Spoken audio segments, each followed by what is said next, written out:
안녕하세요. HLB 굉장히 좋은 뉴스가 나왔습니다. 미국 온콜로지 타임즈에서 HLB 리보세라닙은 병용 임상의 베스트 인 클래스 치료 물질이다, 이렇게 기사가 나와버렸습니다. 우리가 익히 리보세라닙의 다른 병용 임상들에 대한 앱스트랙을 읽어보면서 병용 임상에서 굉장히 탁월한 효능들을 보여주는 것을 확인했었는데, 역시 미국 온콜로지 타임즈에서도 이를 인정하는 그런 발언을 한 것을 볼 수가 있겠습니다. HLB에 따르면이라고 적혀있는 걸 보니까 HLB가 기자에게 알려줬나 보죠. 그래서 종양학, 혈액학 등에 대한 최신 임상 정보와 논문 등을 다루는 미국 내 저명한 종양의학 관련 전문지인 온콜로지 타임즈. 자, 페이지는 이렇게 생겼는데 우리가 이따가 한번 들어가서 같이 보도록 하겠습니다. 자, 요 온콜로지 타임즈에 FDA가 최신 동향 업데이트를 통해서 선약 낭성암에 대한 리보세라닙의 희귀의약품 지정 사실을 게재했다고 밝혔는데요. 자, 우리가 한번 검색해서 가보도록 하겠습니다. 우리가 클릭해서 가는 것보다 한 번에 검색해서 가는 게 좋은데, 여기 돋보기가 있습니다. 여기다가 FDA 업데이트를 클릭을 해보면은 우리가 이렇게 FDA의 최신 업데이트 내용들을 이렇게 볼 수가 있겠습니다. 이게 달에 2번 정도 올라오는 걸 볼 수가 있겠습니다. 그래서 2021년에는 1월 5일에 그리고 1월 20일에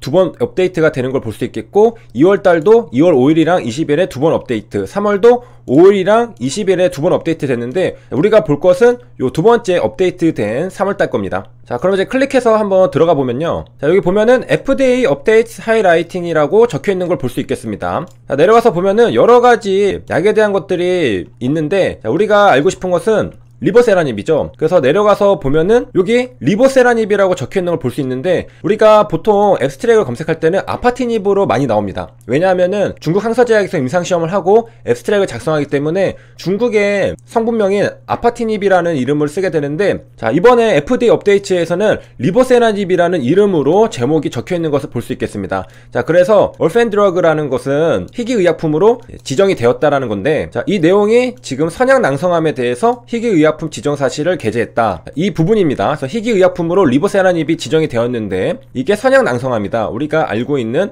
바로 그 선약낭성암이고, 줄여서는 ACC라고 말을 하게 됩니다. 리보세라닙은 정말 다양한 적응증의 임상시험들을 진행하고 있는데, 여기 맨 끝에 설명을 보면은 뭐 게스트릭 캔서부터 해서 헤파토셀룰러, 그리고 이번에 선약낭성암 등등 굉장히 많은 임상시험들이 진행이 되고 있습니다. 자, 그래서 여기까지 뉴스 기사에 나왔던 온콜로지의 희귀의약품 지정 사실까지 제목을 확인했고요. 우리가 의미가 있다고 생각하는 부분, 온콜로지 타임즈에서는 뭐라 했느냐, 임상을 진행 중인 리보세라닙에 대해서 세포독성 항암제, 면역항암제 등과 병용을 통해서 임상 결과를 현저히 개선시킬 수 있는 안정성 높은 베스트 인 클래스 치료 물질이라고 평가했는데, 베스트 인 클래스라는 게 동일 계열 내 최고 의약품이라는 뜻입니다. 온콜로지 타임즈에서 똑같은 내용을 찾아보기 전에 먼저 선약낭성암에 대해서도 설명이 있는데, 이거를 간단하게 짚고 가도록 하겠습니다. 자, 미국에서는 대략적으로 1200명의 새롭게 ACC로 진단되는 환자들이 나타난다고 합니다. 그러니까 매년 1200명의 신규 환자들이 발생하고 있다. 자, 그리고 올펜 드러그라는 게 뭐냐면은 희귀의약품이라는 거잖아요. 그러니까 굉장히 희귀합니다. 어떠한 약들에 대해서 희귀의약품 지정을 하느냐, 말 그대로 굉장히 희귀한 레어 디스오더에 대해서 지정을 하게 되고, 그 다음에 미국 기준으로 봤을 때는 20만 명보다 적은 사람들에게 영향을 미칠 때, 그러니까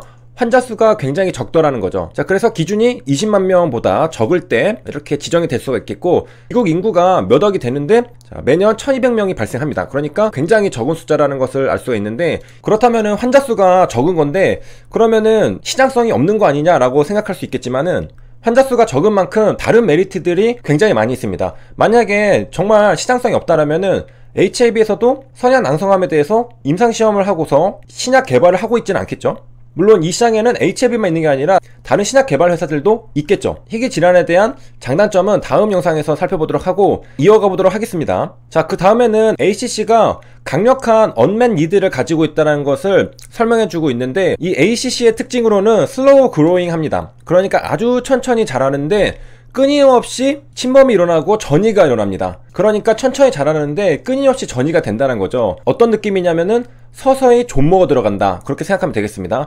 자, 그래서 리섹션 같은 걸로 이제 초기에는 굉장히 리섹션으로 로컬하게 컨트롤을 할 수가 있겠습니다. 그래서 치료가 되는 듯 싶지만 절반 이상은 리커런트가 발생합니다. 그리고 전이가 일어나기 때문에 이게 서서히 존모가 들어가고, 리섹션을 했다 하더라도 절반 이상에서는 다시 재발하고 전이가 일어나고, 그러한 적응증이 되겠습니다. 자, 그리고 리보세라닙이 ACC 시장에 진출하게 된다면은 No Curative Treatment라고 적혀 있으니까 경쟁약이 없습니다. 그러니까 한마디로 ACC 시장은 블루오션이라는 겁니다. 경쟁사랑 약가를 비교해서 가격을 설정할 필요도 없고, 왜냐? 독점이니까. 나 혼자, 환자는 이 약이 정말로 필요한데 나 혼자 제공하니까 굉장히 경쟁력을 가질 수가 있겠죠. 그리고 현재 치료제가 없기 때문에 이 치료제를 기다리고 있는 환자들도 굉장히 많을 겁니다. 그래서 리보세라닙이 선약낭성암으로 시판 허가를 만약에 받게 된다, 임상 결과가 잘 나왔을 경우에 환자들에게도 회사에게도 그리고 주주님들에게도 좋은 일이 될 수가 있겠습니다.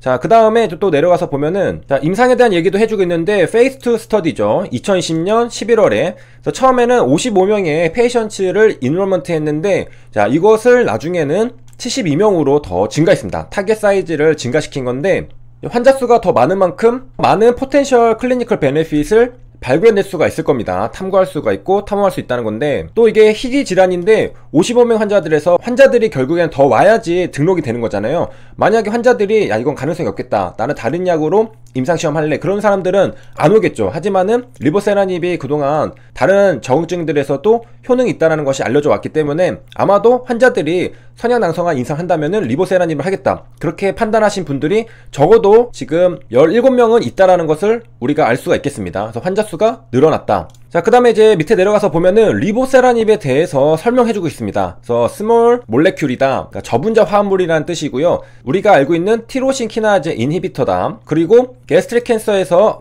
승인을 받았다. 이것은 중국에 대한 얘기죠. 2014년에 중국에서 위암으로 승인을 받았다라는 것. 그 다음에 월드와이드하게 1000명 이상 환자들에게서 우리가 또 데이터를 확인했죠. 그래서 리얼월드 데이터를 최근에 또 우리가 관찰할 수 있게 되었고, 자, 여기 내려가 보면은 좀 더 구체적으로 설명해주고 있습니다. 그래서 인히비팅 안지오제네시스, 그러니까 혈관 신생 억제를 하는 작용 기전으로 암을 치료한다라고 설명하고 있고요. 특히 그 혈관 신생은 캔서 그로우스의 크리티컬 프로세스입니다. 크리티컬 프로세스니까 이것을 억제하면은 효능이 있겠죠. 그렇기 때문에 리보세라닙이 잘 작동한다. 그래서 혈관 신생은 캔서가 그로스하고 프롤리퍼레이션 하는 것을 막아준다. 그 다음에 VEGFR2를 타겟한다는 것도 우리가 볼 수 있었고, 자, 여기 보면은 베스트 인 클래스라고 적혀있는 걸 볼 수 있겠습니다. 그리고 뭐로 유명하느냐, 세이프티랑 톨러러빌리티로 유명합니다. 그러니까 리보세라닙은 안정성이 굉장히 낮죠. 굉장히 부작용이 작기 때문에 우리가 다른 약들이랑